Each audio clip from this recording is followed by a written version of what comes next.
So I have to go to the blanket stitch, which on mine is mode 2. Right now I'm on mode 1. So mode 2. Actually, I have it saved, but I'm going to go through the whole step of saving just so I have it on film. So it's mode 2, stitch number 70. However, the stitch that comes up, 70, it's backwards of what I need. I need the line to be on the left and the jump over to be on the right. I can right away go to TOM, which is turnover memory key. Okay, that flipped it up. And now that it's flipped up, I may have to take this and move it over. So I hit my edit button here with the arrow to move that over. And now let's see. Okay, it worked. So I'm at 2.0. So I want to be at 2.5 for my stitch width. So let me hit it, the plus. 1.5 on the stitch length is good. Now it shows down here because I changed it. Once it shows down here, that's when I go to stock call key to save it. And I have to tell it what slot I want to save it in. So the first time I press this, I get all these choices. Now, do I want to save it with the M button in slot M1? Well, it looks like I already have something saved there. So I hit stock call key again to go to the next slot.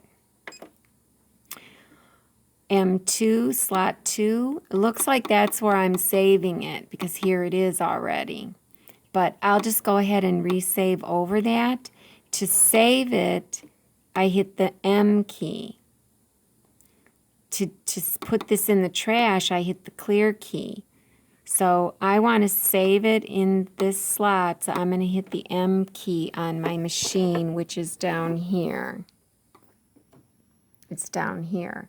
And the only time you can hit the M key to save it is when you have a choice up here, I've noticed.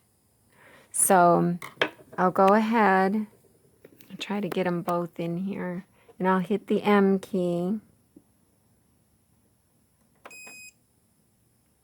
And it saved it.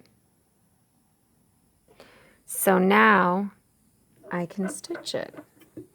And if I ever want to call it up again, like say I want to get out of this and you say, okay, I want to go to a different mode, and it just goes mode 2.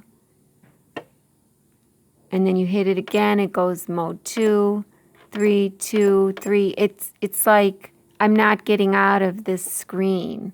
So to get out of it, you have to hit some other button. So I hit the alphabet button, and that completely takes me into monogram, a totally different mode. And then I can hit mode, and now I'm back to square one, mode 1, mode 2, mode 3, whatever. It's so confusing. This is what they call this button.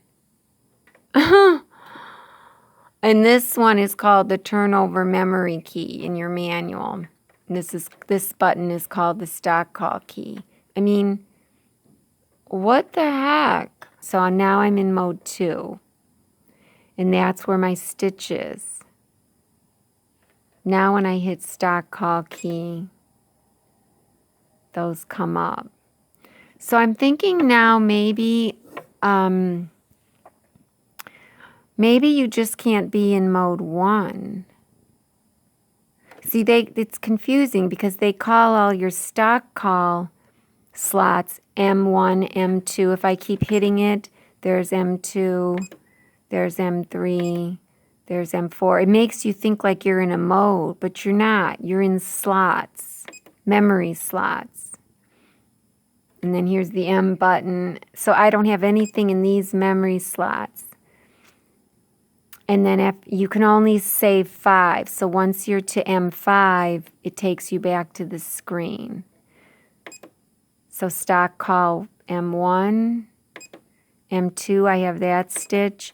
M3, I must save that stitch a certain way. M4 is empty, M5 is empty, and then it takes you back. Now, if I went to mode 3 and hit stock call, the same things come up.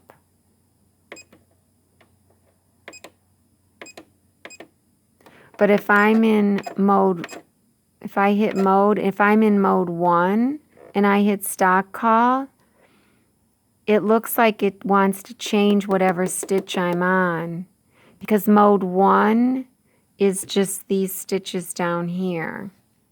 That's confusing.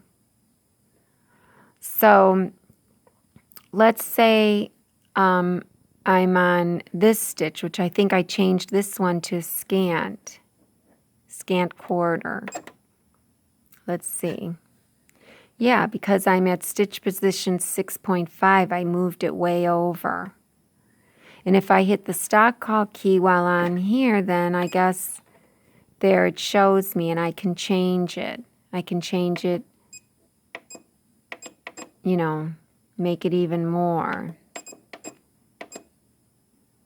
But I'll go back there. And if I want to save what I just did, even though it's the same, I'd probably have to hit stock call key. I have the M button, and then that's my scant quarter. Now stitch number 3,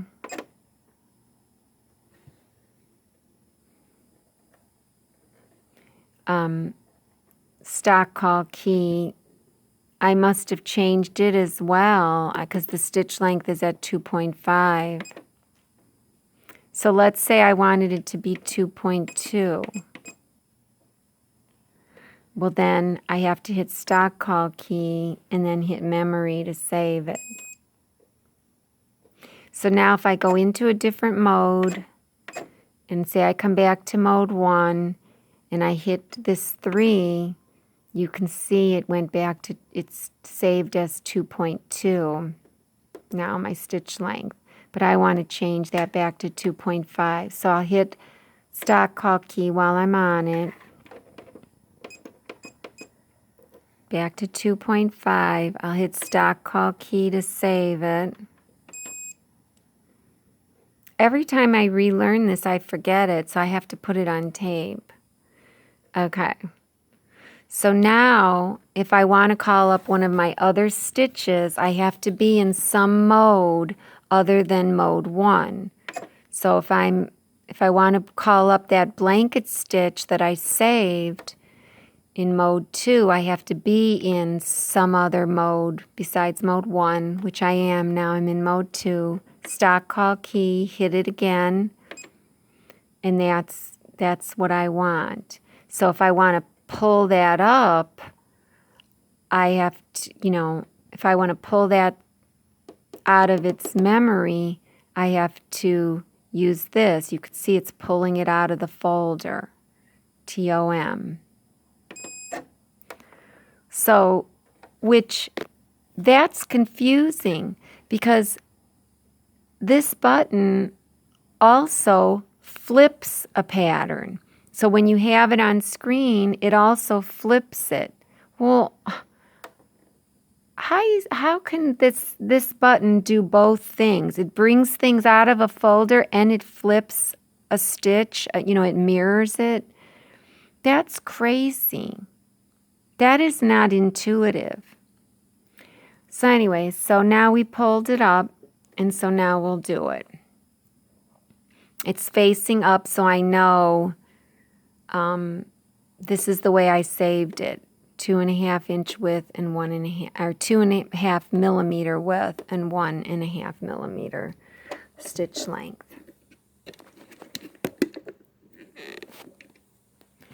Okay, so